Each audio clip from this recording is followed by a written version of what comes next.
les Vraies Voix Sud Radio, 17h-20h, Philippe David, Cécile de Ménibus.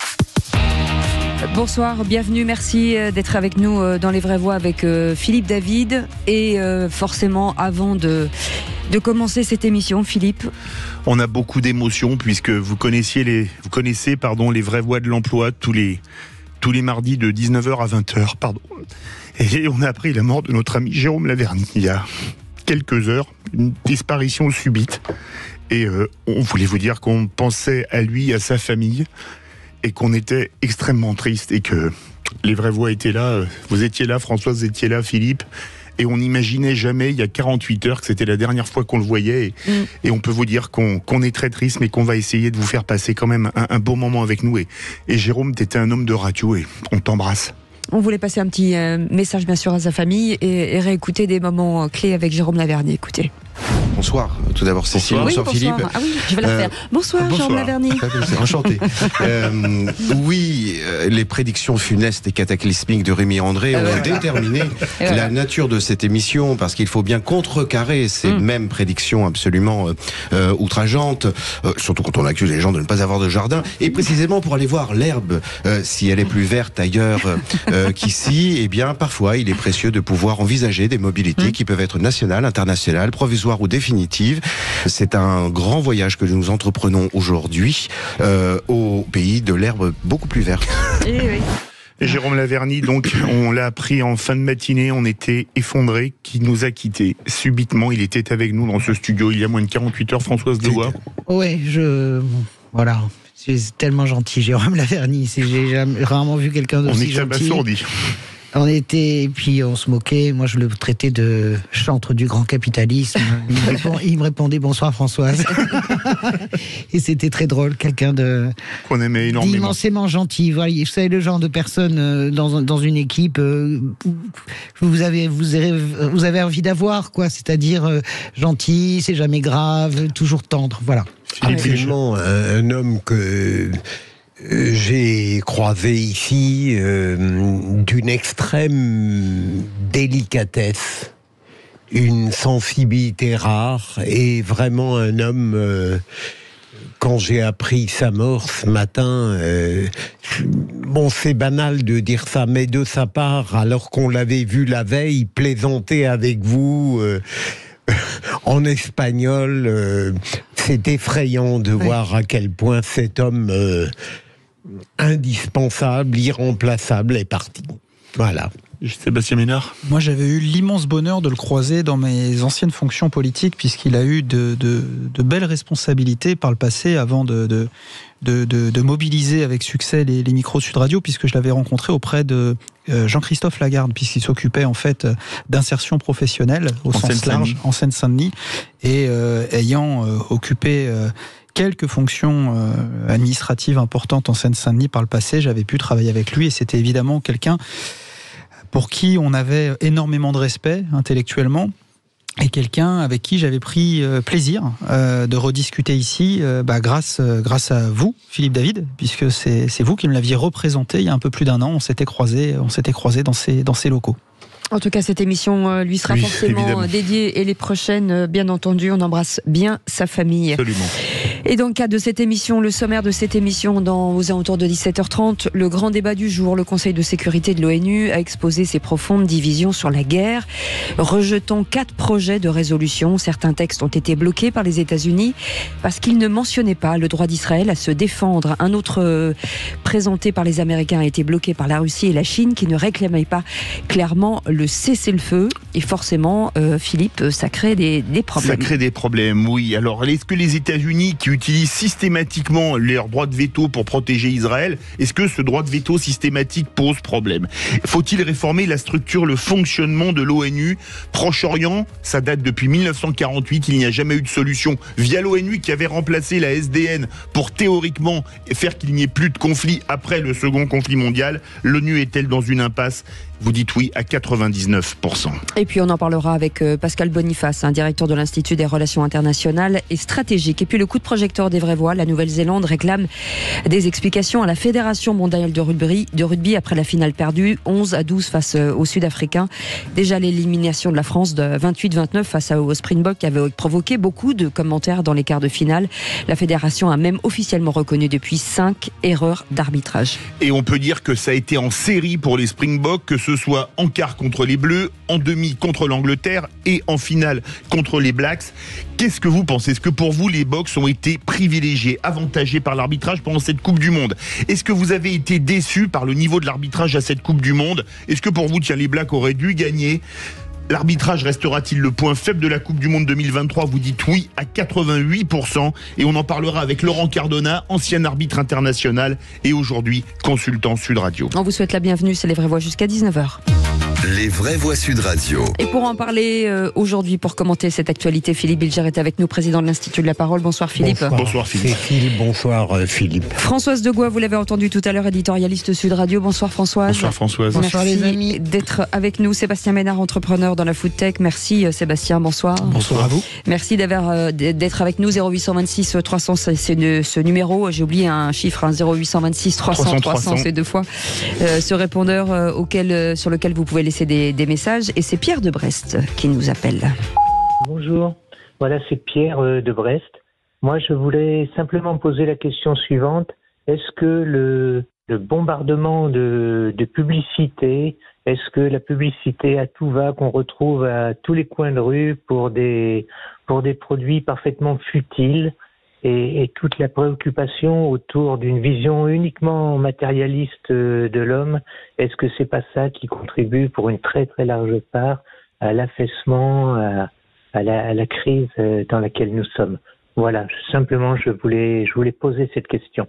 Eh ben, c'est très philosophique. Très philosophique. Oui, mais n'empêche que ça mériterait un très long débat et je ne suis pas loin de considérer, comme notre auditeur, que c'est l'un des facteurs d'une forme de stérilité de notre société. Je n'ai rien contre la futilité commerciale, la pub, mais quand il y a que ça et qu'on en abuse, ça devient tout de même un peu préoccupant.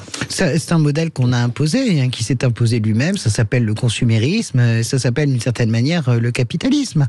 Je ne suis pas du tout anticapitaliste débile, mais je pense que je ne suis pas non plus pour la décroissance telle qu'elle est conçue par certaines, notamment par une partie des Verts, mais pas tous les Verts d'ailleurs, mais je pense qu'à un moment donné, il faut effectivement freiner, refluer. Il y a quelque chose qui ne fonctionne plus. J'apprécie énormément les campagnes qui consistent à encourager maintenant le recycler, et d'ailleurs je n'achète plus par exemple de téléphone neuf ni de tablettes neuves, j'achète que du recyclé. C'est ma manière de contribuer. Un mot rapide, Sébastien Ménard. Vous avez vu qu'on peut quand même en sortir, c'est ce qu'a proposé Meta, donc oui. Instagram et Facebook il y a quelques heures ou quelques jours, je crois, à l'ensemble de ces utilisateurs européens, de dire si nos futilités publicitaires quelque part vous accommodent, à 9,99 € par mois, vous aurez le service Meta sans les futilités publicitaires.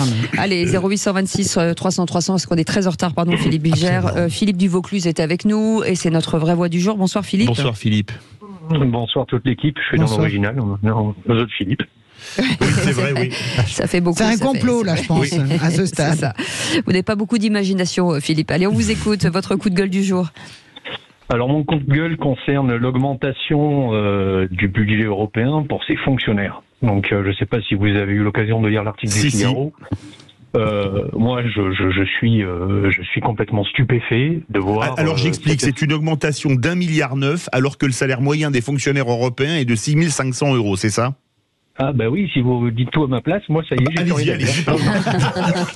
Enfin, vous osez dire ce qu'on n'ose pas dire depuis des années. Je penche sur les coups de gueule des auditeurs. Effectivement, pour aller un petit peu plus loin, ça correspond quand même à 2 fois le salaire moyen des fonctionnaires français, le salaire moyen d'un agent européen. Et la petite note finale, c'est 82,5 milliards donc de dépenses rien que pour l'administration au niveau de l'Europe. Alors moi, mon coup de gueule, c'est ça. Il y a un moment, il faut que ça cesse. Tous les pays européens sont en train de réduire leur voilure au niveau de leurs fonctionnaires. On est en train de faire des économies, on est en train de rechercher de la baisse des dépenses, et je crois que nos fonctionnaires européens qui vivent dans un autre monde s'accordent allègrement des belles augmentations. Alors Monsieur le Président de la République a dit a fait dans le comme d'habitude, dans le oui mais non. Donc il a dit que c'était peut-être un peu cher. Moi j'attends le résultat, en sachant que la France est quand même un contributeur net de l'Europe.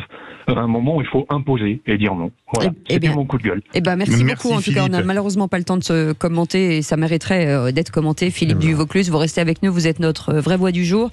Les 3 mots dans l'actu avec Félix Mathieu, c'est dans quelques instants. Et le réquisitoire du procureur, on parle de quoi ? La solitude du président de la République. On en parle dans quelques instants. 0826 300 300. Restez avec nous, merci de votre fidélité, on est ensemble jusqu'à 19h. Les vraies voix Sud Radio, 17h-20h, Philippe David, Cécile de Ménibus. On vous souhaite la bienvenue dans les vraies voix avec nos invités et nos éditorialistes du jour. Surtout, Philippe Bilger est avec nous, président de l'Institut de la Parole. Françoise Degois, éditorialiste radio. Sébastien Ménard, entrepreneur dans la food tech. Vous avez envie de débattre avec eux, vous êtes les bienvenus. 0826 300 300. Aude vous attend derrière ce numéro de téléphone. Dans quelques instants, les 3 mots dans l'actu, ce sera avec Félix Mathieu. Bonsoir Félix. Bonsoir tout le monde. Et on parle de quoi avec vous ? On va parler de la tempête Ciarán qui a tué une personne et fait 16 blessés. Des pays en développement qui manquent de moyens pour s'adapter au réchauffement climatique selon l'ONU. Et puis l'heure des fouilles dans le camp bombardé de Jabalia, Gaza. En 3 mots, ça donne tempête, climat et fouilles. On en parle dans un instant. En attendant, c'est le réquisitoire du procureur. Les vraies voix Sud Radio, le réquisitoire du procureur. Philippe Bilger. Et monsieur le procureur voulait requérir sur la solitude du président, pas l'actuel, mais Georges Pompidou. Oui, en fait, parler de la solitude du président de la République est une banalité, mais je ne l'ai jamais mieux ressenti qu'en lisant le beau livre d'Alain Pompidou sur son père, Georges Pompidou.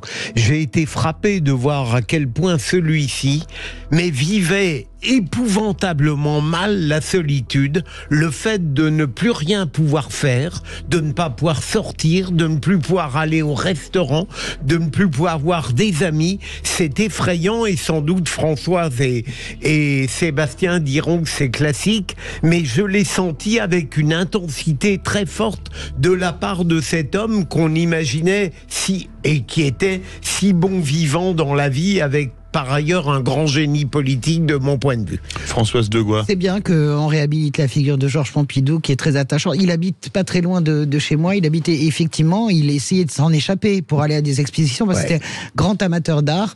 Et j'aime bien, je vais lire ce livre, parce que Georges Pompidou, c'est quelqu'un auquel il faudrait peut-être repenser dans la période actuelle. Absolument. Une sorte de mélange d'hommes cultivés, humains, assez techniques aussi. Donc c'est intéressant. Soucieux des Français. Sébastien Ménard. Alors moi j'ai lu le bouquin, donc ça nous fait un point commun avec Philippe, et effectivement ce que dit le fils du père est extrêmement instructif. Alors pas tant pour, je dirais, la figure de Georges Pompidou, que moi j'avais pu peut-être comme Françoise étudier, travailler, etc. Bien par sûr. Le passé, mais surtout ce qu'il dit de la France et de ce qu'est de présider l'une des plus grandes puissances du monde, parce que c'est de ça dont il s'agit. Et c'est extrêmement troublant. Et c'est vrai que dans des temps un peu agités, que l'actuel, je dirais, locataire de l'Élysée s'appelle Emmanuel Macron ou autre, on peut se dire qu'effectivement la charge et la responsabilité, elle est abyssale. Bien entendu. Tout de suite, les 3 mots dans l'actu, c'est avec Félix Mathieu.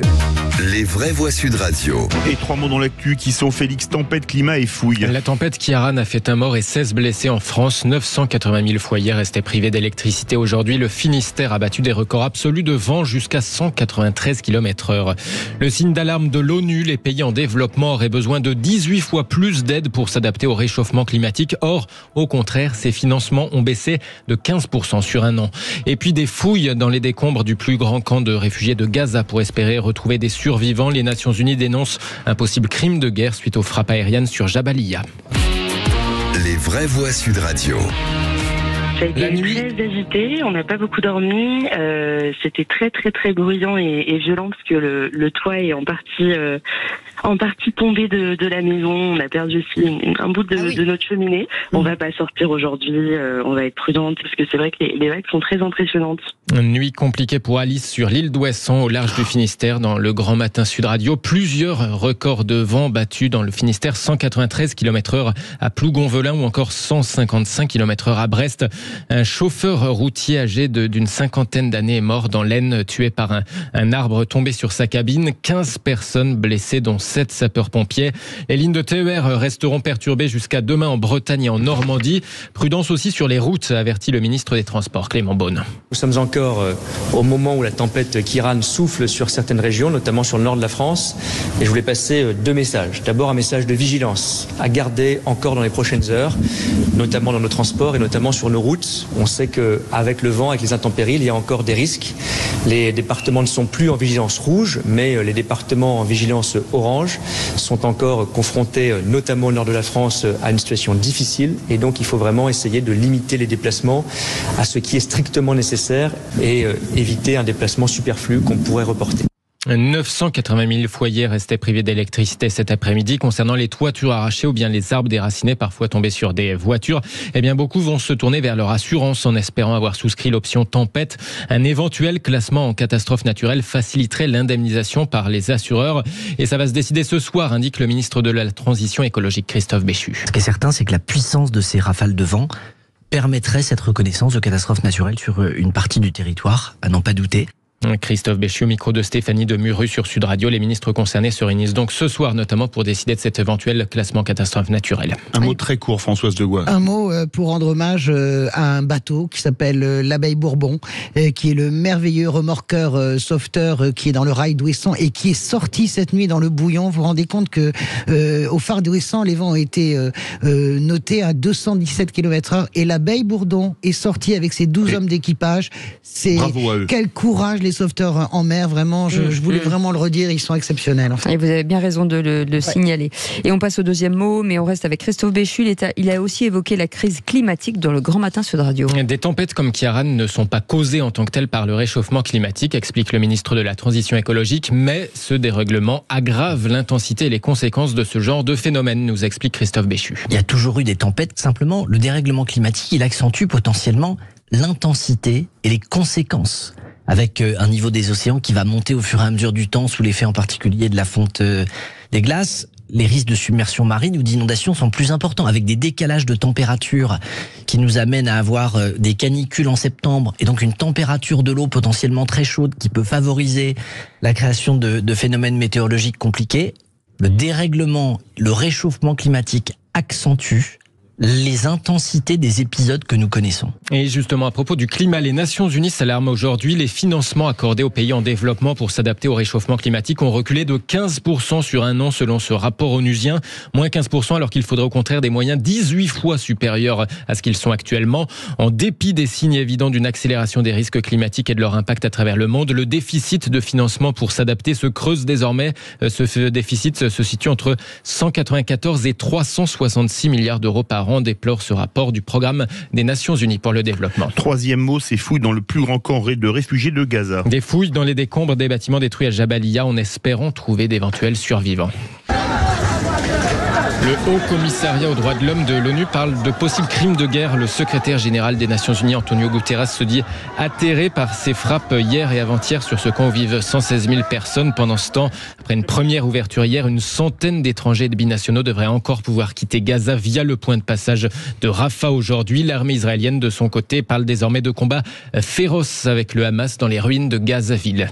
Merci beaucoup Félix Mathieu. Merci beaucoup Félix Mathieu. Vous restez avec nous dans quelques instants. Le Conseil de l'ONU, de sécurité de l'ONU justement, a exposé des profondes divisions sur la guerre, rejetant 4 projets de résolution. On va en parler dans quelques instants avec cette question. L'ONU est-il dans une impasse? Pour l'instant, vous nous dites oui en majorité. On va en parler avec notre invité Pascal Boniface qui est avec nous, directeur de l'Institut de Relations internationales et stratégiques. Bonsoir, merci d'être en direct avec nous sur Sud Radio. Bonsoir. Petite question, certainement cash, l'ONU doit-elle être réformée? Oui, elle doit être réformée, mais non, c'est impossible, du fait du droit de veto. On en parle dans quelques instants. 0826 300 300, vous voulez parler et commenter cette actualité avec nos éditorialistes du jour. Vous êtes les bienvenus, on est ensemble jusqu'à 19h. Les vraies voix Sud Radio, 17h-20h, Philippe David, Cécile de Ménibus. Chers amis, ça vous dirait de commenter l'actualité avec nos vraies voix du jour, avec Philippe Bilger, avec Françoise Degois, avec Sébastien Ménard. Vous nous dites oui, ne dites pas non, parce que de toute façon, vous n'avez pas le choix. Oui, vous n'avez pas le choix. 300, on ne vous lâchera pas. 300 exactement avec Philippe David. On peut éliminer Ménard, hein, remarquez. Non. Ou de quoi. Oui, de quoi. On peut éliminer Philippe David. Vous savez quoi, pour que Françoise Degois sorte, tapez 1, pour que Sébastien Ménard tape 2. Mais ils peuvent pas, de toute façon, je fais ça pour rigoler. Vous le savez très bien. Et on est ravis de vous retrouver. On est ensemble jusqu'à 19h. Tout de suite, le grand débat du jour. Les vraies voix Sud Radio, le grand débat du jour. Tension maximale à l'Assemblée Générale des Nations Unies. La communauté internationale se met enfin d'accord sur une résolution qui appelle, comme vous l'avez dit, une trêve humanitaire. L'Agence des Nations Unies qui a perdu plusieurs dizaines d'agents, des personnels qui sont là pour apporter du soutien aux populations qui meurent sous les bombes. Nous avons besoin d'une aide significative et continue. Nous avons besoin d'un cessez-le-feu humanitaire. Le diplomate israélien estime que l'ONU souffre d'une hémorragie de pertinence et l'accuse de faire preuve de complaisance. Ceasefire means giving Hamas time to rearm itself so they can massacre us again. Le Conseil de sécurité de l'ONU est donc exposé ses profondes divisions sur la guerre, rejetant 4 projets de résolution. Certains textes ont été bloqués par les États-Unis parce qu'ils ne mentionnaient pas le droit d'Israël à se défendre. Un autre présenté par les Américains a été bloqué par la Russie et la Chine qui ne réclamaient forcément pas de cessez-le-feu et c'est pas assez clair selon eux. Absolument. Les États-Unis utilisent leur droit de veto au Conseil de sécurité systématiquement pour les résolutions visant Israël. On disait que l'ONU, qui succédait à la SDN, aurait permis d'arrêter les conflits ou au moins de le résoudre au niveau international. Est-ce que, alors que la guerre a commencé au Proche-Orient en 1948, l'ONU est dans l'impasse encore une fois au Proche-Orient? Pour le moment, vous dites oui à 97%.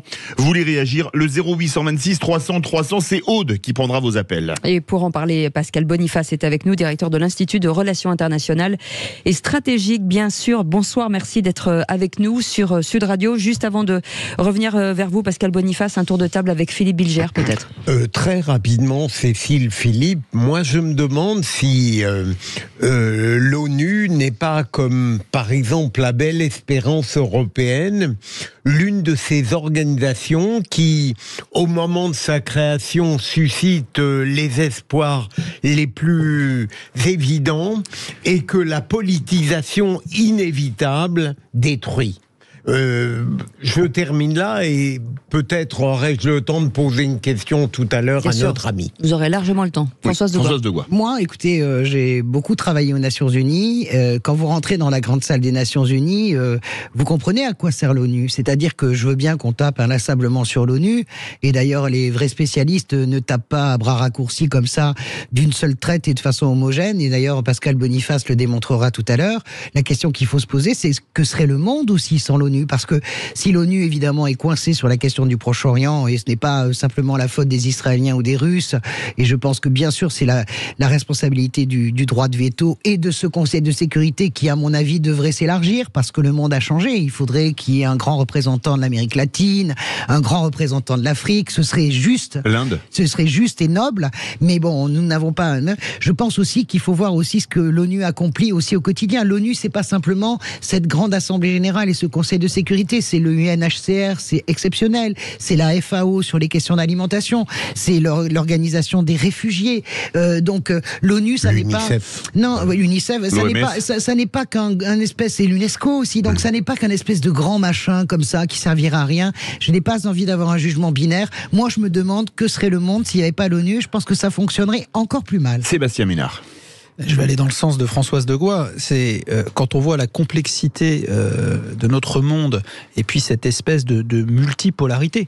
C'est-à-dire que on n'est plus, je dirais, dans une organisation mondiale post-Deuxième Guerre mondiale, où finalement on a eu des belligérants victorieux qui se sont répartis, je dirais, des responsabilités en tentant de faire cohabiter des visions du monde qui sont quand même sensiblement antagonistes. Aujourd'hui, on a des tas d'acteurs qui, effectivement, ne sont pas, je dirais, des tas d'acteurs incontournables, qui sont des hyperpuissances, qui sont des pays-mondes, et qui n'ont pas, je dirais, de voix directe pour pouvoir influencer l'ordre mondial. Donc ils le font de manière très indirecte. Donc si la Russie et la Chine, ils ont un siège au Conseil de sécurité. Je vais aller au bout. Vous parlez du Brésil. Je vais aller au bout. Je parle de l'Inde, je parle de la Chine, je parle du Brésil. Non, mais la Chine est au Conseil de sécurité. Mais la réalité qu'on a aujourd'hui aussi, c'est que c'est juste miraculeux que l'Organisation des Nations Unies puisse fonctionner, comme l'a dit François, sur un certain nombre de sujets, que sont la culture, que sont la lutte contre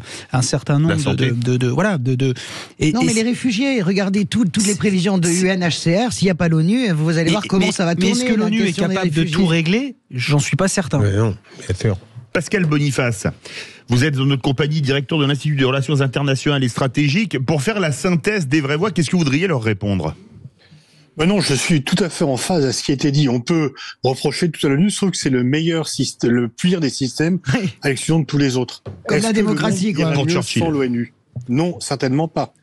Parce qu'effectivement, on se concentre sur les guerres que l'ONU ne peut pas empêcher. Mais si l'ONU ne peut pas empêcher les guerres, c'est que les grandes puissances mettent leur veto. C'est pas l'ONU qui est en cause, c'est la rivalité des grandes puissances, puisque dès qu'Israël est en cause, les États-Unis mettent leur veto, dès que la Syrie est en cause, la Russie met son veto, et que ça n'a marché qu'une seule fois, quand Gorbatchev était à la tête de l'Union soviétique, et qu'il a accepté de lâcher son allié irakien qui avait envahi le Koweït en disant qu'il fallait préférer le système de la sécurité collective et de l'ONU par rapport au système des alliances. Et puis ensuite, malheureusement, Gorbatchev n'était plus au pouvoir. On a pensé triompher, que ça c'est un monde unipolaire, et puis c'est parti comme c'est parti. Mais ce qui est en cause, ce n'est pas l'ONU, c'est la rivalité entre les grandes puissances. Et quand on regarde, je ne peux qu'abonder entre ce qui a été dit, quand on regarde on voit le Conseil de sécurité, mais il faut voir les agences spécialisées. Voilà. Effectivement, ils ont toutes été cités, l'UNICEF, l'UNESCO. Si le Haut Commissariat aux réfugiés n'existait pas, il y aurait des milliers, des centaines de milliers de morts en plus. L'OMS a joué un rôle essentiel pour que on se sorte plus rapidement de la crise du Covid. Donc en fait, oui, l'ONU, c'est un ancien secrétaire général de l'ONU qui avait mieux défini le système. L'ONU n'est pas là pour amener au paradis, elle est là pour éviter l'enfer. C'est vrai. Philippe Bilger, une belle formule. Et donc, en effet, Pascal, à partir du moment où vous avez vous-même, avec réalisme, un point de vue très pessimiste, je ne vois pas quoi ajouter, sinon que peut-être, à votre avis, est-ce que cette évolution tout de même relativement négative de l'ONU, pour les gens qui, comme moi, ne connaissent pas les mécanismes profonds de cette institution, le scandale de certaines commissions de droits de l'homme avec des États qui sont absolument inadaptés à ce type de philosophie. Vous êtes gentil. En parlant de l'Iran, d'inadaptation, c'est quasiment, oui. Est-ce que ça, c'est réversible tout cela, ce processus un peu délétère, à votre avis? Mais oui et non, c'est-à-dire qu'en fait, l'ONU ne peut pas changer les systèmes. L'ONU a joué un rôle utile pour mettre fin à l'apartheid. L'ONU a joué utile pour la décolonisation. Mais c'est pas l'ONU qui changera le système iranien. Et en fait, l'ONU représente le monde dans sa diversité et dans sa diversité perverse, par moment, effectivement. Alors on pourrait dire, il y a eu plusieurs projets. Faisons une Ligue des démocraties. Mais en fait, c'est pas en ignorant une partie du monde qu'on arrange. Et au moins, l'ONU permet à ce que des régimes peu fréquentables soient en contact avec d'autres et qu'il puisse y avoir... C'est la prévention. Combien de conflits l'ONU a empêché? On ne le saura jamais parce que justement, ils ne sont pas survenus. Et le travail de prévention par ces contacts est extrêmement important, mais l'ONU est le reflet du monde tel qu'il est, et effectivement, le monde n'est pas agréable. Je suis d'accord avec Pascal Boniface, on ne peut pas discuter qu'avec ses amis, et ça, véritablement. Alors, ce qui est très heurtant, c'est quand on voit, par exemple, le Forum social et des droits humains qui va être présidé par l'Iran à Genève. C'est aujourd'hui déjà. Ça commence aujourd'hui. C'est tout à fait insupportable quand on voit ce qui se passe dans la révolution iranienne. Mais si on prend du point de vue de l'ONU, tenter de faire discuter, même quand il n'y a plus de mots possibles, je comprends tout à fait la philosophie. Le problème, au fond, et on peut le dire à nos amis des vrais voix, le problème, véritablement, c'est le Conseil de sécurité. En réalité, il faudrait faire émerger dans les grandes démocraties, en tout cas, des leaders politiques qui se battraient véritablement pour que, pourquoi pas l'Allemagne aurait un siège au Conseil de sécurité. Je pense qu'elle a fait sa révolution, c'est fini, on va pas faire payer à l'Allemagne Hitler pendant 200 ans. Pourquoi pas le Japon? Pourquoi pas l'Inde? Pourquoi pas le Brésil de Lula? Moi, je sais qu'avec le Mexique, avec Ségolène, on avait porté ça. François Hollande, bien sûr, n'avait pas voulu le porter dans sa campagne présidentielle, mais il faut vraiment changer, élargir en réalité le Conseil de sécurité. Et je pense que si on arrive à ça, et ça passe par des élections locales dans les pays et une volonté des dirigeants élus. Vous ne pensez pas? Alors, le problème, c'est que pour réformer le Conseil, le droit de veto au Conseil de sécurité, il faut un accord unanime du Conseil de sécurité. Oui, et donc, nécessairement, malheureusement, le chat se mord la queue, le serpent se mord la queue. C'est que ni la Chine, ni la Russie, ni les États-Unis n'accepteront cela. Pour le moment. Laurent Fabius avait proposé une réforme du droit de veto en disant que face aux crimes les plus graves, eh bien, on suspendait le droit de veto. Et ça n'a pas été accepté. Donc, en fait, c'est là où on a un blocage. C'est-à-dire que bien sûr qu'il faudrait élargir aux pays que vous avez cités, Brésil, Inde, Japon, Allemagne, Afrique du Sud. Les BRICS, en fait. Afrique du Sud. Oui, les BRICS. Mais la Chine n'a aucune envie de voir l'Inde et le Japon arriver au Conseil de sécurité. Et les États-Unis n'ont aucune envie de voir le Conseil de sécurité s'élargir parce qu'il serait plus efficace. La France a accepté cette réforme. On a failli aboutir en 2005. Et bien sûr, George Bush a tout bloqué. Et les Chinois n'ont pas bloqué, mais n'étaient pas mécontents que ça bloque non plus, sans parler des Russes. Donc, en fait, il faudrait un accord unanime des membres permanents de ceux qui ont le droit de veto pour qu'ils s'abordent eux-mêmes le droit de veto. Mais moi, je pense que c'est du travail politique. C'est du travail politique de longue haleine, Pascal. Mais on continuera pas. Oui, peut-être 40, mais on ne peut pas continuer l'ONU, ce fonctionnement-là comme ça. Disons qu'il faudrait qu'il y ait une vraie communauté internationale. Or, pour l'instant, le terme de communauté internationale, c'est un mythe, parce que nous sommes profondément divisés entre les uns et les autres sur les grands sujets. Mais fort heureusement, quand même, l'ONU permet d'avoir des principes communs sur certaines choses. Et donc, ça vient limiter les dégâts. Oui, allez, 0826 300 300, direction le Vaucluse avec Philippe. Bonsoir Philippe. Bonsoir Philippe. Oui, rebonsoir tout le monde, voilà. Est-ce que pour vous, l'ONU est dans une impasse ?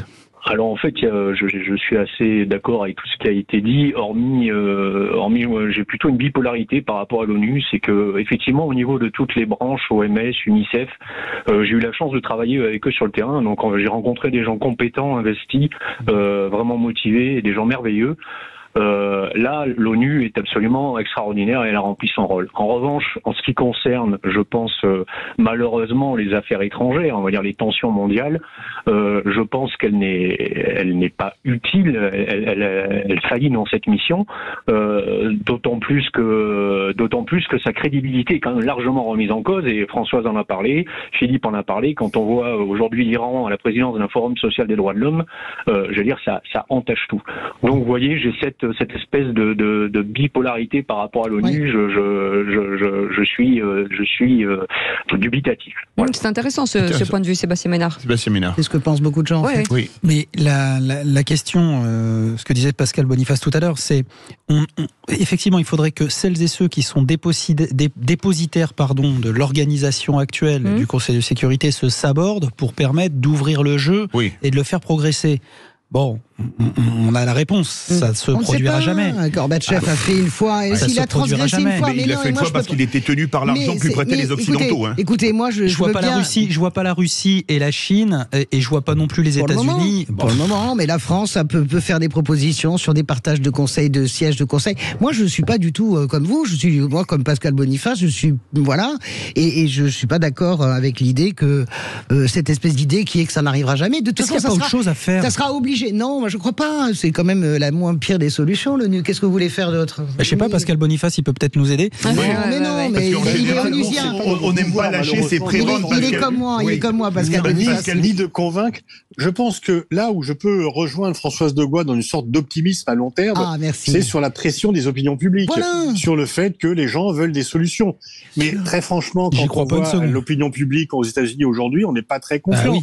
Et il n'est pas certain que l'opinion publique chinoise ne fasse pas de la surenchère nationaliste sur ses propres dirigeants. Oui, mais Pascal Boniface, d'intervenir dans ce débat, l'opinion publique, faudrait-il encore qu'elle comprenne vraiment l'ONU, en fait. C'est tellement compliqué. Est-ce qu'ils comprennent très bien. Si on fait un micro-trottoir, est-ce qu'on est sur le même monde ? Est-ce qu'on a des intérêts communs ? Est-ce qu'on habite sur la même planète ? Est-ce qu'on a la nécessité de coopérer ? Ce qui est simple à comprendre, est-ce que le multilatéralisme n'est pas une meilleure solution aux problèmes, aux défis collectifs qui se posent à nous, du changement climatique à la lutte contre le terrorisme, que les solutions unilatérales ? Ça, je pense que les gens peuvent le comprendre. Il y a de plus en plus d'éducation, etc. Mais pour l'instant, on assiste plutôt à une surenchère nationale un peu partout, et notamment, écoutez, le grand duel entre la Chine et les États-Unis, c'est pas l'ONU qui peut le résoudre. C'est chaque pays qui se dit j'ai plus intérêt à coopérer qu'à être dans une compétition pour la suprématie. Sébastien Ménard. Mais justement, Pascal Boniface, face à l'incapacité du plus grand nombre à s'entendre, est-ce que finalement le nationalisme, est-ce que ça ne devient pas finalement une valeur refuge aujourd'hui, partout ? Oui, bien sûr. C'est-à-dire que si vous ne pouvez pas compter sur le collectif, vous comptez sur vous-même. Et en fait, pourquoi il y a eu des alliances militaires après la Seconde Guerre mondiale ? C'est que l'alliance des vainqueurs de la Seconde Guerre mondiale n'a pas tenu très longtemps et que chacun s'est dit j'ai pas confiance dans l'ONU, il y aura pas d'armée internationale, donc je fais mon pacte de Varsovie, je fais mon OTAN pour me défendre. Et c'est effectivement, là je vous rejoins parfaitement, c'est parce qu'il y a une défiance par rapport à la sécurité collective. Si vous n'avez pas confiance dans la police, vous faites une milice privée. Il n'y a pas de police internationale, il n'y a pas de juge international, il n'y a pas de gouvernement international, il y a un droit international, mais si vous le violez, il n'y a pas de sanction véritable. Mais est-ce qu'on peut imaginer je passe sous le contrôle du juge Bilger. Est-ce qu'on peut imaginer un monde, Pascal, où les États accepteraient de perdre le sens de leurs intérêts ? Ça arrive. Non, mais ils peuvent comprendre que leurs intérêts peuvent être communs. C'est un peu ce qu'ont fait les pays dans l'Union européenne. C'est ce que font les pays quand ils vont dans une organisation. Et donc, le grand défi, prenons l'enjeu essentiel qui est le réchauffement climatique. Il faut bien voir qu'il faudra que chacun fasse des efforts et que la clé de la solution, c'est comment se fait la répartition des efforts à faire pour lutter contre ce qui vraiment nous menace. Je peux vous donner... Oui, pardon, allez-y Pascal. Parce que vous parliez de ça, je vais rebondir. Parce que 40 secondes, les amis. C'est vertigineux. Non, mais sur le changement climatique, je vais poser la colle, je suis sûr que vous la connaissez. Savez-vous combien il y aura de réfugiés climatiques en 2030 et en 2050 ? Je viens de lire le dernier rapport de l'UNHCR. Nous sommes à 260 millions en 2030 de réfugiés climatiques.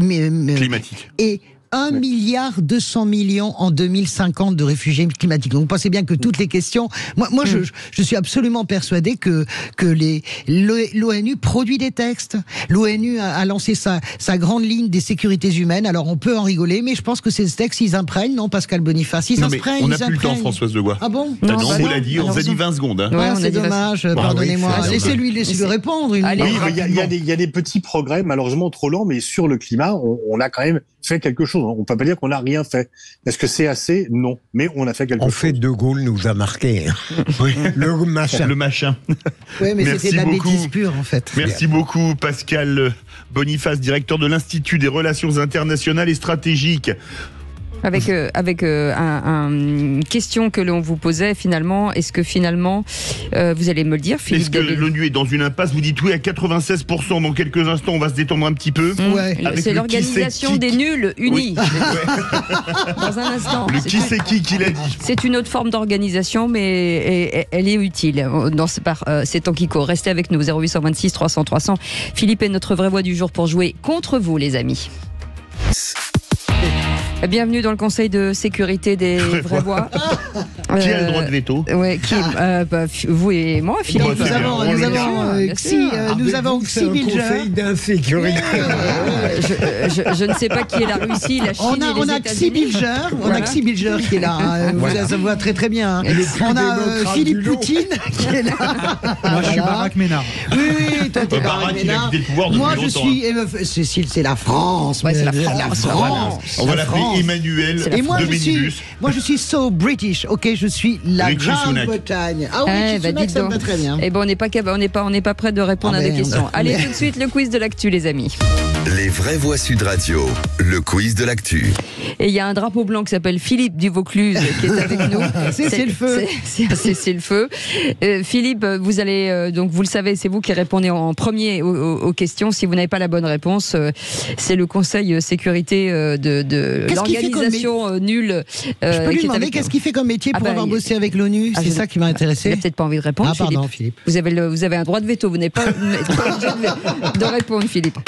Non, mais je vais répondre à François. J'ai rien à cacher. J'ai été militaire pendant de nombreuses années. Super. D'accord. Voilà. Tout s'explique. Super. D'accord. Voilà. Allez, on a du lourd. Faites attention. Il a bossé avec la fille. Repos. Oui. Chers amis, qui c'est qui l'a dit ? Ça démarre tout de suite en parlant des jeunes. Mes erreurs les guident autant que mes réussites. Ce n'est pas un homme politique. Ah oui. Philippe. Oui, j'ai compris la question, mais. Oui, j'ai bien sûr. Ma langue au chat. Bonne réponse de Philippe Bilger, c'est Kylian Mbappé. Il n'y a pas du tout le melon. Tout en modestie. Non, mais elle est dingue cette phrase. Pour une fois, c'est pas mal ce qu'il a dit, pardon. Oui, mais bon. C'est mieux que Naël, c'est ça que vous voulez dire. Parce que Naël, ça passe pas pour vous. Oui. Qui c'est qui l'a dit? Qui c'est qui l'a dit? Jean-Luc Mélenchon, c'est le miroir inversé de Jean-Marie Le Pen, c'est la même folie. Ah oui. Philippe, carrément. Philippe. Ça doit être un macroniste, ça. Non, plus loin. C'est Bardella? Non, c'est pas vous. Robert Ménard. Bonne réponse de Sébastien Ménard. Je suis largué, Robert Ménard, le maire. C'est sûr que c'était l'homonyme de Sébastien. Alors le maire, ce n'est qu'un homonyme. Ce n'est qu'un homonyme. Merci Françoise. Question, qui c'est qui l'a dit? Philippe, écoutez bien. J'appelle au minimum de circulation possible dans ces heures où le risque est très important. Oh, je sais. Facile. Darmanin? Non. Clément Beaune. Oui, bonne réponse de Françoise Degois. Mais ça aurait pu être Gérald Darmanin. Il a raison. Il a autre chose à faire, j'espère, Gérald Darmanin, de s'occuper de la circulation des trains. Être le président. Voilà, absolument. Il l'a fait Darmanin. Il l'a fait à midi aujourd'hui. Qui c'est qui l'a dit? Je déteste ces débats où on dit pour moi les vies juives sont plus importantes ou pour moi les vies palestiniennes sont plus importantes. C'est dingue. Philippe. Non, je passe. C'est Macron. Bonne réponse de Philippe Bilger, Emmanuel Macron. C'est énorme parce que vous les voyez, regardez-les sur YouTube. Philippe Bilger, il lève le doigt. Il lève le doigt, il est dans les stars. Je ne trie jamais. Il faut arrêter. Là, vous avez manqué moins un point. Tu triches et tu mens. Regardez Françoise à quel point je suis exemplaire. Non, mais je ne sais pas ce qui vous arrive cette semaine. Vous êtes bizarre. Je suis sûr qu'elle vous file les papiers, la minibus. Non. Est-ce que vous voyez que j'ai des nouveaux vêtements? Est-ce que vous pensez que j'ai acheté des choses? Pas du tout. Regardez. Déjà, nous avons d'Artigol qui nous a mis gravement en cause hier. Absolument. Et cette bouteille d'eau, Françoise, elle date d'hier, pour vous dire. Je suis d'accord avec comme il ne m'achète pas. Mais je ne suis pas sûr qu'il n'y ait pas les trucs dans les bouteilles d'eau.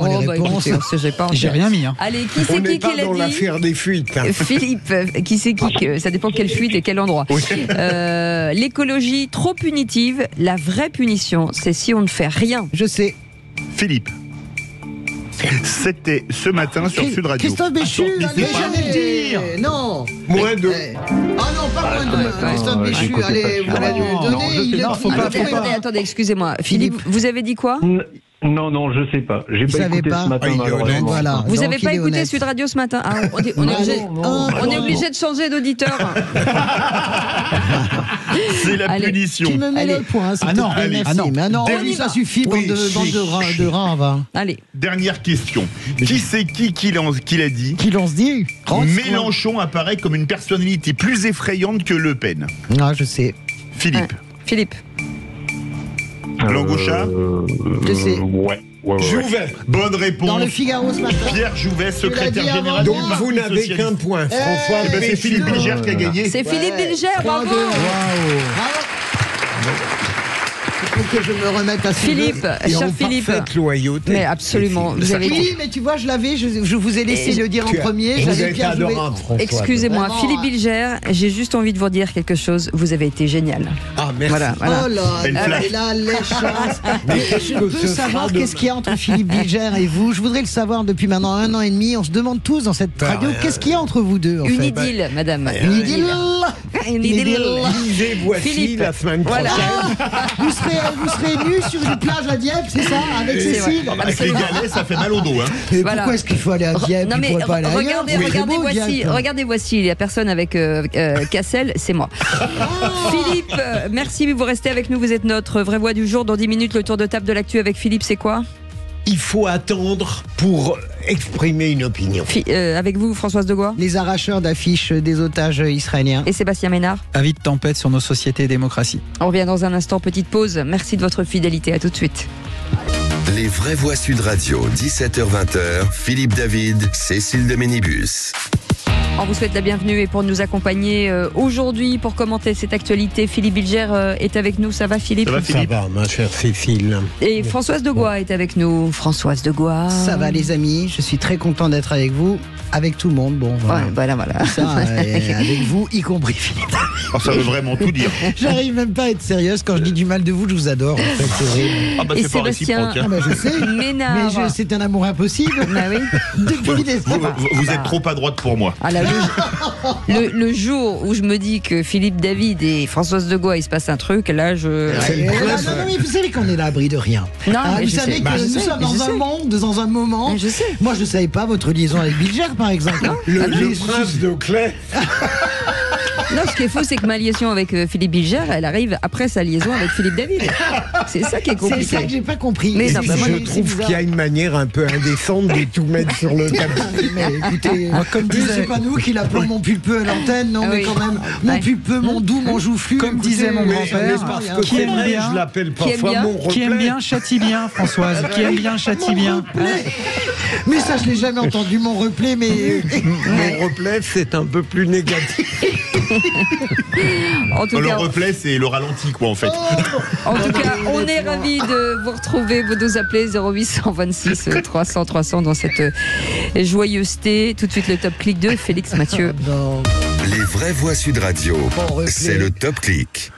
Et le mot le Le plus plus utilisé, c'est Kiaran, évidemment. Une quantité incroyable de mousse blanche s'accumule et tangue avec le vent sur le sol d'une rue bretonne aujourd'hui. L'écume de mer qui s'étend à perte de vue dans cette rue après la furie nocturne.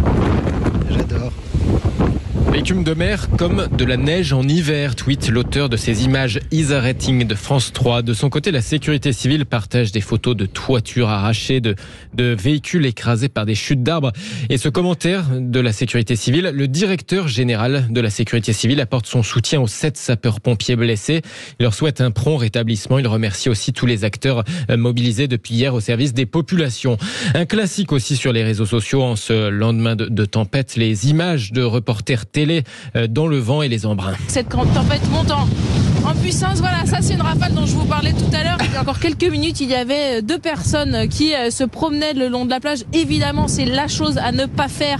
Et ce commentaire de Marcel qui grogne sur Twitter, sur BFM, ils envoient des malheureux prendre la flotte dans la tempête pour nous informer en temps réel que c'est dangereux de rester dehors dans la tempête. Voilà, dans les tendances ce soir, on parle beaucoup de Kiaran.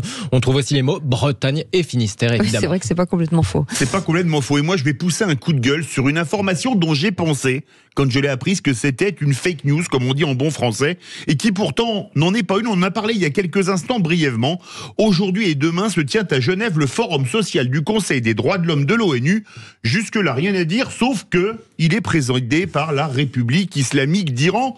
L'Iran, dont le régime des mollahs, bafoue les droits de l'homme depuis bientôt 45 ans que les mollahs sont arrivés au pouvoir. L'Iran, qui après avoir tué Mahsa Amini pour avoir mal porté son voile en septembre de l'an dernier, mène depuis une répression d'une sauvagerie totale avec exécution, torture, viol et incarcération sommaire, un soulèvement au nom de femmes, vie, liberté, 3 mots qui n'ont a priori pas droit de citer à l'ONU, qui doit leur préférer obscurantisme, mort, dictature. L'Iran qui pend les homosexuels, l'Iran qui est un des bras armés du terrorisme dans le monde avec le Hezbollah et qui est fortement soupçonné d'avoir participé à l'organisation du pogrom du 7 octobre dernier avec le Hamas. L'Iran préside donc aujourd'hui et demain le forum social du Conseil des droits de l'homme de l'ONU. Comme disait Victor Hugo, l'odieux est la porte de sortie du ridicule. Philippe Bilger. Vous avez raison. Moi, je parviens pas finalement à... Il y a un moment où l'indignation devant les absurdités du monde n'est plus suffisante. Ouais. J'attends avec impatience ce que va dire François. Mais c'est-à-dire que je comprends tout à fait la stratégie onusienne qui consiste à faire fréquenter les infréquentables, à essayer de nouer des liens, même lorsque ça n'est pas possible. Je le comprends. D'accord. Mais je ne peux pas comprendre. Là, on est au degré de la folie. Je pense que là, Antonio Guterres devrait intervenir et dire, écoutez, dans la situation, dans le moment, ça n'est pas possible. Dans n'importe quel autre moment, c'est possible. Mais dans cette situation-là, ça n'est pas possible. Et je ne comprends pas pourquoi l'ONU fait ça. Ça envoie un message absolument terrible. En plus de ça, ça envoie un message aux victimes, aux gens qui sont otages. Peut-être que ça va changer. Non, ça va pas changer puisque ça a commencé. Sébastien Ménard. Non, on marche sur la tête avec parce que on est au-delà du contre-emploi en fait. Ils auraient pu mettre les talibans pour les droits des femmes. Non, mais c'est à la limite de la provocation. C'est de la provocation.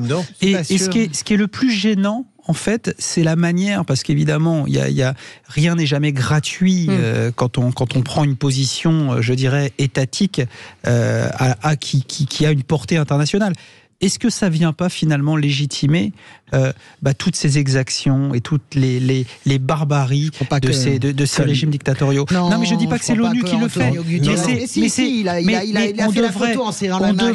On devrait quand même peser les conséquences d'une telle décision ou l'inconséquence d'une telle décision. Absolument, absolument. Merci beaucoup pour ce coup de gueule, Philippe David. Vous restez avec nous dans quelques instants. Le tour de table de l'actu des vraies voix. Sébastien Ménard, on parle de quoi avec vous? Avis de tempête sur la société et nos démocraties. Françoise Degois. Les gens qui arrachent les affiches des otages. Et avec vous, Philippe Bilger. Il faudrait être patient avant de parler. On a hâte de vous écouter, bien entendu, c'est dans quelques instants. Petite pause, à tout de suite. Les vraies voix Sud Radio, 17h-20h, Philippe David, Cécile de Ménibus. Pour lui. Bienvenue dans cette radio, cette belle famille de Sud Radio. Où, parfois on a des membres turbulents de la famille. Je parle pas de moi. Oui. Je veux dire, je parle pas de moi, dit-elle. C'est drôle, j'adore. Cécile, si on pensait que les vraies voix sont nos enfants abstraits, vos enfants la plus turbulente serait quand même Françoise Degois. Mais depuis que je suis petite, c'est comme ça. Je trouve que Françoise c'est pas vrai. Progresse. Turbulente. Elle pouvait difficilement régresser. Non, mais regardez, vous avez le faux d'Herche par définition. Vous savez, vous avez le garçon gentil, le gendre idéal, le type qui supposément ne fait jamais de bêtises, qui fait tout par derrière. Moi, j'avais un cousin qui était comme ça, je l'adorais. Elle parle de moi. Mais tout par derrière. Quant à lui, alors lui en face de moi, tout par derrière aussi. Moi, créateur d'harmonie. Voilà. Bravo, Philippe. Bravo. Philippe Bilger, créateur d'harmonie. Ça, c'est bon. Vous pouvez noter cette phrase. Aussi, ça pour les bêtisiers. Philippe Bilger, hooligan et créateur d'harmonie, ça va très bien ensemble. Alors, Philippe Bilger, je vous incite, s'il vous plaît, à le noter sur votre compte Twitter. Voilà. Allez, tout de suite, le tour de table de l'actu des vraies voix. Regardez les actualités régionales. Tour à tour, Pinot. On pourrait faire des choses. On discute jamais business à table. Je crois qu'on a vu le tour du sujet. Il me demande mon avis sur l'actualité. Je lui donne. Le tour de table de l'actualité. Et je propose, Philippe David, qu'on commence par le créateur d'harmonie. Voilà. Mais et donc le créateur de tour de table. Le créateur d'harmonie, Cécile, va dire un petit peu de mal de lui. Et ce qui est étonnant. Non, mais j'ai été frappé de voir à quel point, il y a quelques jours, on a attaqué l'AFP qui avait indiqué qu'elle avait reçu en quelque sorte des instructions de ne pas utiliser le terme de terrorisme à propos du Hamas. Il y a eu une indignation quasiment générale et moi, modestement, dans ce groupe-là. Et au fond, après, hier ou avant-hier, j'ai lu l'explication du patron de l'AFP, je crois, dans le Figaro. Il expliquait les raisons pour lesquelles ils avaient récusé ce type de vocabulaire. Je ne dis pas que l'AFP a raison, mais tout de même, après, je me suis dit, mais quel besoin de réagir dans l'immédiateté, dans une indignation instinctive parce que le vocabulaire ne te plaît pas. Tu aurais attendu quelques jours, tu aurais pu faire une synthèse et peut-être être moins sévère à l'égard de l'AFP. Donc il faudrait attendre, c'est un conseil que je donne. Ce qui est bien, c'est qu'il a commencé en parlant de lui et la troisième personne, il a conclu en se tutoyant. Moi, par exemple, j'ai attendu sur l'hôpital de Gaza parce que pour mettre s'être fait avoir dans l'opération pas plomb durci mais bordure en 2014. Donc j'ai attendu et j'ai bien fait. Moi, je vous trouve trop sévère avec vous-même parce que les explications de Philippe Chatwin avant de tweeter, moi, je les ai lues.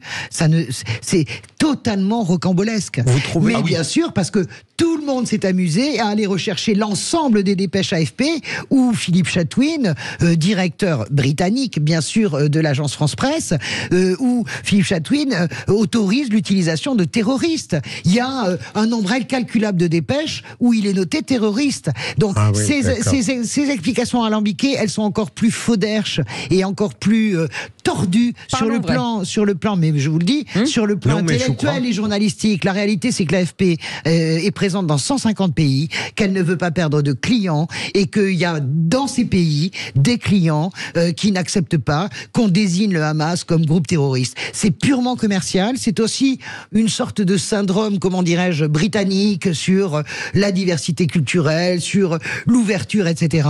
On n'appelle pas un chat un chat. Ça pose un problème quand même. Vous vous souvenez que nos amis britanniques, quand il y a eu Charlie, moi, mes copains britanniques, ils étaient totalement solidaires avec nous, mais ils comprenaient pas le droit de Charlie à blasphémer. Ils n'ont jamais compris les anglo-saxons. Ils floutaient même les images de Charlie à la télé anglaise. Donc, je vous explique que les explications de Philippe Chatwin, elles sont nulles et non avenues, nulles au sens premier et deuxième du terme et non avenues. C'est une histoire de business, c'est une histoire, comment dirais-je, de lâcheté politique. Voilà. Et donc, on a bien fait de leur taper dessus et il faut encore leur taper dessus. Sébastien Ménard. Elle a tout dit, Françoise de Gois. Ouais. En fait, aujourd'hui, finalement, il y a Françoise qui fait le débat. Mais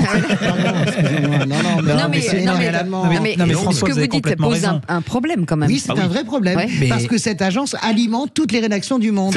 Et dans ces rédactions, eh bien, il y a des pays qui considèrent, comme Daniel Obono, comme une partie de la France insoumise, que le Hamas est un mouvement politique. Voilà. Et nous ne nous considérons pas ça comme ça. Et c'est une agence, c'est l'agence officielle de la République française. Donc ça pose un problème. Mais c'est effectivement un problème majeur, mais je dirais la dimension marchande peut prendre le pas, et c'est pas malheureusement que le cas dans l'agence France Presse. Enfin, on va pas parler de la manière dont sont financés tous les médias, mais c'est vrai, évidemment un vrai sujet, parce qu'effectivement on n'a pas envie de choquer les uns et on a pourtant envie de faire passer des informations. Et oui, le Hamas est une organisation terroriste. Ça les gêne pas, on a tous été recherchés.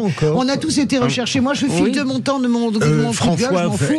Merci François. Et l'argument sur les autres agences, sur les deux autres agences qui récusaient le vocabulaire le même. Associated. Et c'est pareil, c'est marchand. Oui, mais c'est marchand. Mais Philippe, écoutez, il y a une concurrence terrible entre les agences de presse. Ok, vous me parlez d'agences anglo-saxonnes. Les anglo-saxons, regardez Justin Trudeau qui connaît parfaitement la France.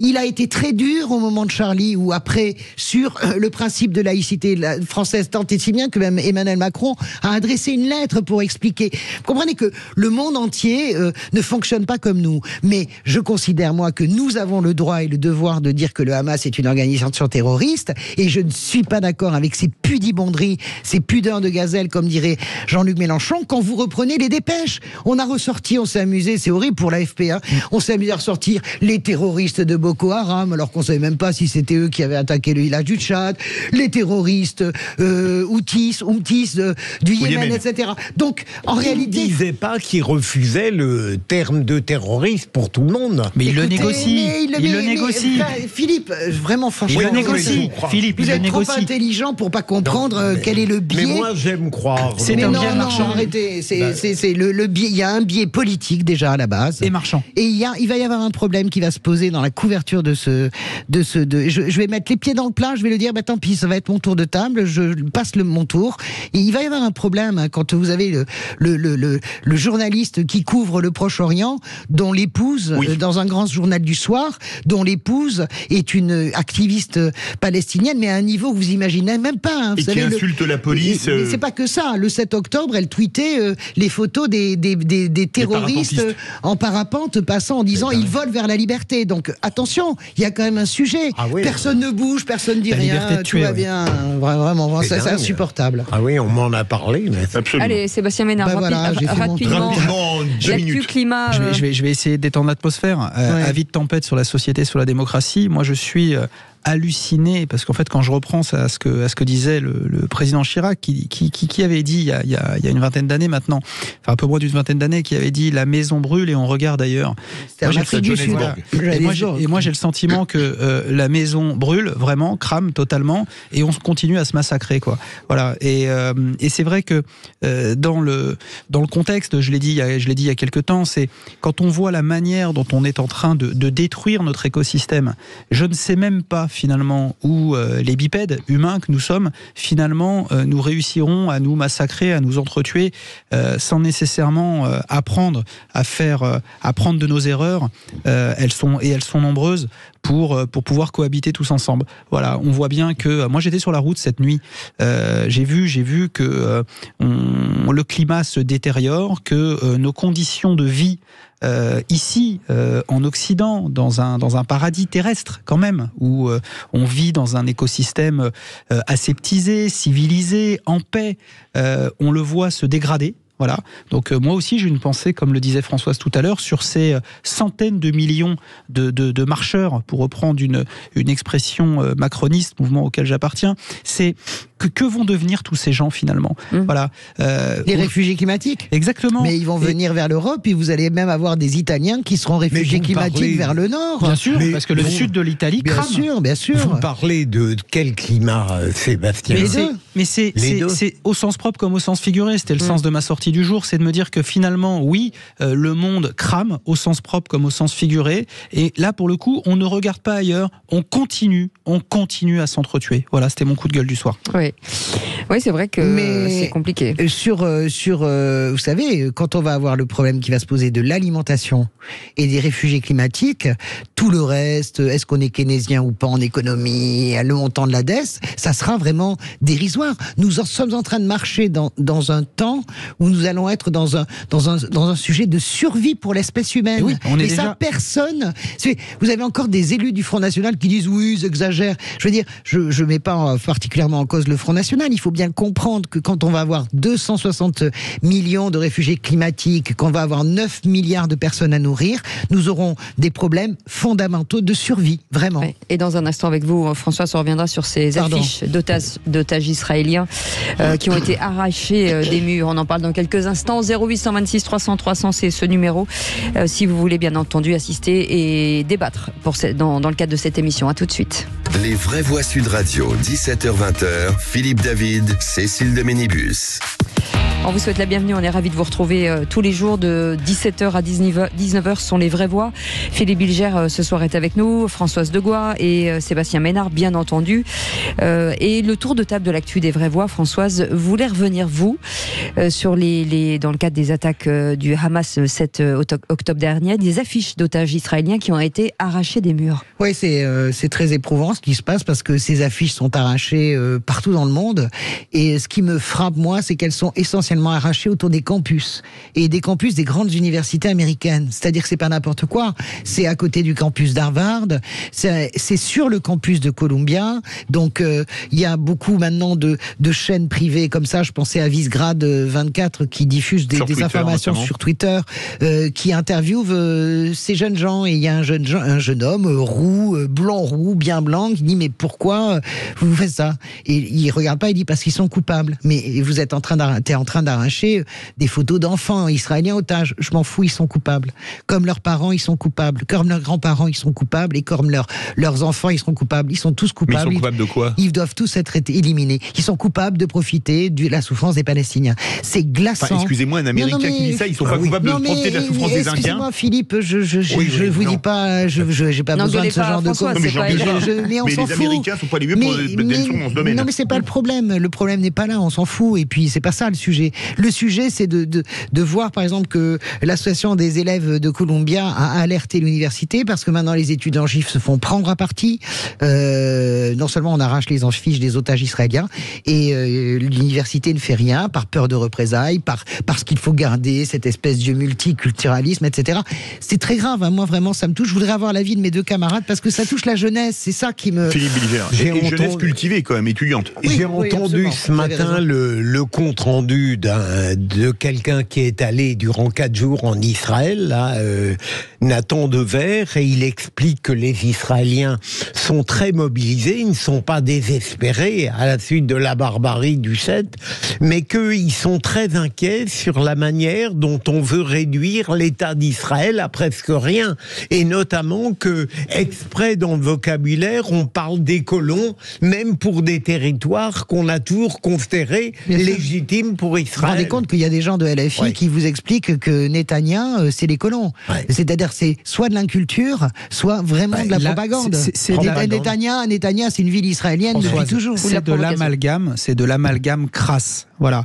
Et il y a un amalgame qui peut se faire sciemment. Voilà. Donc on a affaire effectivement à des gens qui sont intellectuellement bien cornaqués, mais qui sont racistes, clairement. Et puis d'autres, oui, antisémites et racistes, et d'autres qui sont idiots, qui sont bêtes. Voilà, ça n'excuse en rien, évidemment, la gravité de leurs propos et je dirais le caractère répréhensible des messages de haine qu'ils peuvent adresser. Mais sur les otages, Cécile, je parlais de ces photos d'enfants. Comment est-ce qu'on arrache? Mais quand même, vous voyez maintenant les vidéos dans le métro parisien et vous vous dites, voilà, les digues, elles sont en train de sauter. Vous avez une bande de jeunes qui crient « nique ta mère, nique les juifs, nique ta mère, nique les juifs ». Personne ne bouge dans le métro et je vais jeter la pierre à personne parce que c'est compliqué de bouger avec ces bandes. C'est sûr. Mais c'est atterrant. Nique ta mère, nique les juifs dans le métro à Paris hier. Quelle est la solution en fait? Quelle solution? C'est un vrai souci en fait. C'est qu'aujourd'hui on n'a pas de solution. C'est-à-dire il faut punir très fort, mais après, moi je suis très très fier d'un Suédois qui est d'origine yéménite, qui a fait une vidéo, qui a fait un discours exceptionnel et qui illustre parfaitement ce que disait Hassan II. Il disait la haine des Juifs et d'Israël, c'est l'aphrodisiaque du monde arabe et d'Israël. Et il explique, vous n'avez pas bougé quand 400 000 yéméites, mais par contre, quand les Juifs et Israël attaquent, vous bougez. Donc, on appelle ça la haine. Moi, je pense que quand des fortes voix de la communauté musulmane mondiale vont se dresser, je pense que ça peut changer. Ouais. Merci beaucoup, en tout cas, pour cet éclairage. Dans un instant, un autre éclairage, puisque vous avez peut-être vu une requête des All Blacks qui vaincue par l'Afrique du Sud en finale de la Coupe du Monde. On demande des explications sur l'arbitrage. Alors, ce ne sont pas les seuls, puisque Philippe David les demande aussi. Hein.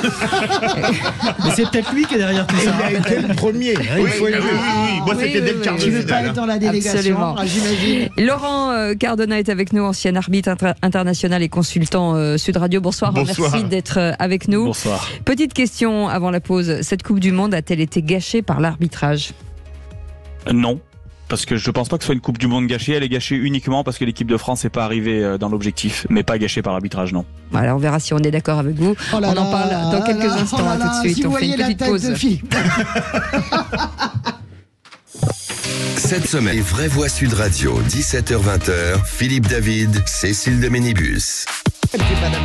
Bienvenue les amis, on est ravis de vous retrouver avec Philippe Bilger, avec Françoise Degois, avec Sébastien Ménard qui est... ça va la foodtech, Sébastien Ménard? Ça va pas mal. Nous, on a des solutions pour faire manger 9 milliards de personnes. Ah bon? Bah oui. Des insectes?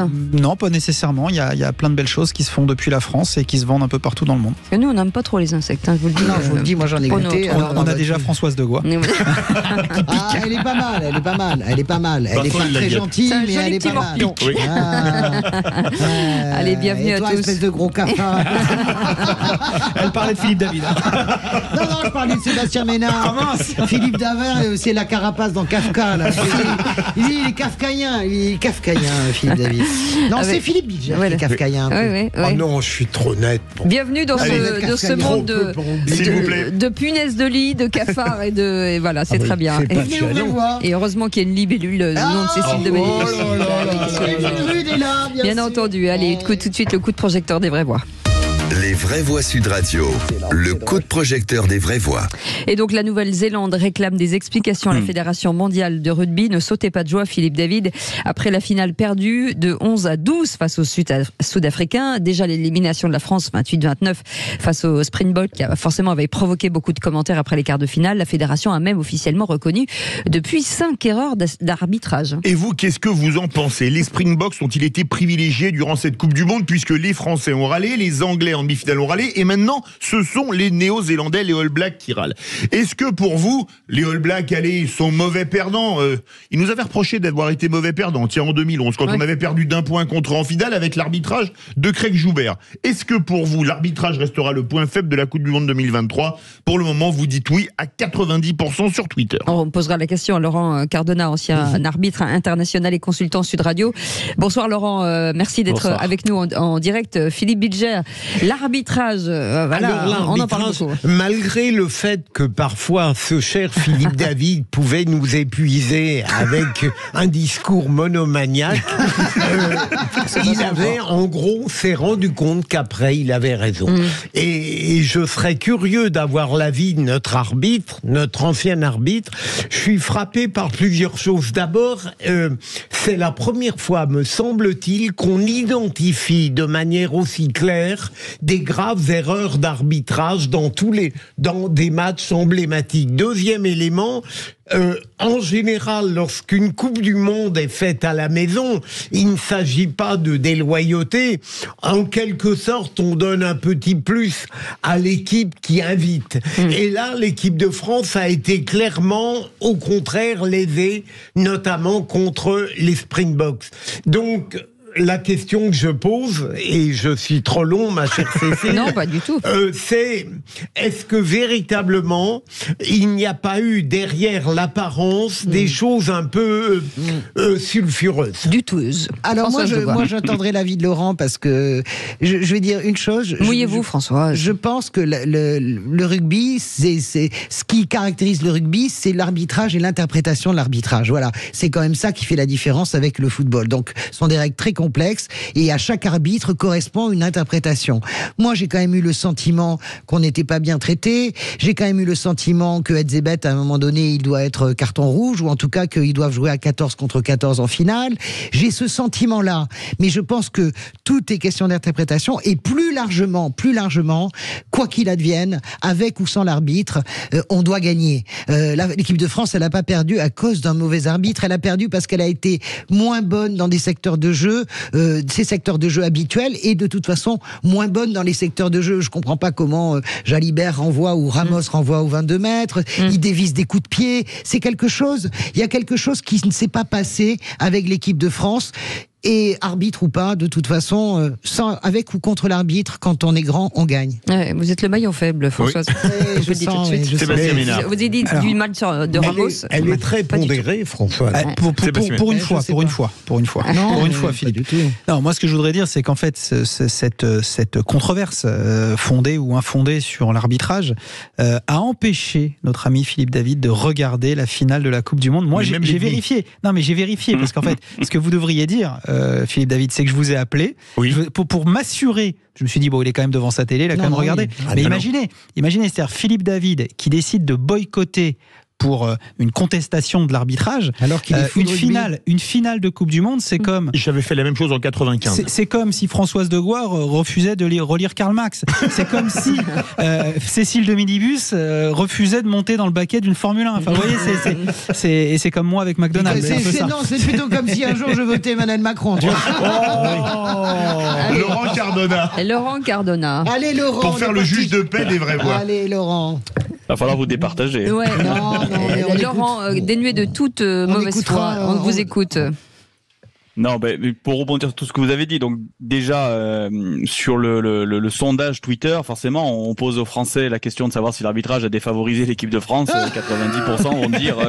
Mais si je pose le même sondage sur Twitter sud-africain, il y a personne qui va dire que l'arbitrage les a eu. Bon, oui, clairement, il y a eu des erreurs d'arbitrage, mais je crois que c'est dans toutes les coupes du monde comme ça, dans toutes les compétitions mise sous lumière. Le rugby est un sport de combat collectif avec des règles très complexes, vous l'avez dit tout à l'heure. Il y a beaucoup d'interprétations à l'intérieur. Chaque règle limite le dernier alinéa, ça reste quand même à l'interprétation de l'arbitre. C'est marqué comme ça dans le règlement. Donc maintenant, dire que la France n'a pas subi, comme l'Angleterre ou comme les Blacks, certaines situations en leur défaveur, ce serait faux, ce serait mentir. Il faut pas, c'est pas parce qu'on est arbitre qu'il faut à tout prix protéger l'arbitre, faire en sorte qu'on est parfait, etc., etc. Ça n'existe pas un homme parfait, ça n'existe pas, c'est comme ça, et encore moins un arbitre. Quand je dis homme, bien évidemment, c'est avec un grand H, hein, homme et femme. Donc, puisqu'il y a des femmes arbitres de très haut niveau aussi. Donc voilà. Donc les Néo-Zélandais ont fait un rapport, oui. Mais les Français aussi ont fait un rapport. Et ça se passe tout le temps comme ça dans tous les matchs quasiment. Il y a beaucoup de nations qui le font et certaines nations qui le font jamais. Mais envoyer un rapport aux arbitres et à World Rugby pour savoir pourquoi telle faute ont été sifflées et pas à l'inverse, parce qu'il y a des exemples inverses. C'est quelque chose de normal. On le médiatise énormément en disant que les Néo-Zélandais sont mauvais perdants, probablement comme nous on l'est aussi. Non, pas nous. Mais voilà, donc les cas d'arbitrage ont fait sur cette Coupe du Monde que la frustration, perdre d'un point, c'est extrêmement frustrant. Oui, mais Laurent, vous perdez d'un but, c'est normal. Vous comprenez pas quand même que la France aussi a un peu moins bien joué. Non, mais là on parle aussi des Blacks, hein, c'est toute la Coupe du Monde. Non, mais les Blacks, ils ont très bien joué, mais la France, elle était un peu en dessous, Laurent. Enfin, je sais pas, moi j'ai quand même ce sentiment, ou pas? Sur le quart de finale, on est totalement d'accord. La France n'a pas joué le jeu qu'elle sait jouer. Elle s'est trompée sur les ballons en l'air. Elle a pris 3 essais extrêmement faciles à 0 passe. Au rugby, quand on joue des matchs de haut niveau, des essais à 0 passe, c'est pas possible. C'est des erreurs individuelles et voilà, ils nous ont pris dans des secteurs où on n'a pas été fort. Et je pense qu'elle a plus perdu à cause de ça que par les décisions de Ben O'Keefe. Est-ce qu'on peut imaginer ce que moi j'ai vu là sur différents téléscripteurs il y a quelques heures dans le sport qu'est le mien, Fédération française de basket, Ligue nationale de basket, sur une problématique d'arbitrage. Donc ce n'est pas un match de Coupe du Monde, c'est un match de championnat de France de première division de basket professionnelle en France, où il y a eu un mea culpa de la Ligue en disant effectivement on peut comprendre qu'un certain nombre de décisions aient été incomprise. Et on parle d'un match anodin. Ouais. Est-ce que mea culpa, est-ce qu'il peut y en avoir un en fait? Est-ce qu'il peut y avoir un mea culpa de World Rugby? Mais je crois qu'il a déjà été. Il a relevé pour la fautes. Ouais. Pour la France, il a expliqué 5 fautes. Alors seulement 3 côté français et quand même 2 côté sud-africain. Donc il n'y a pas non plus 5 fautes en défaveur des Français. C'est pas ce qu'a dit World Rugby. Ils en ont relevé 5, 3 et 2. Donc ils essayent d'équilibrer la balance.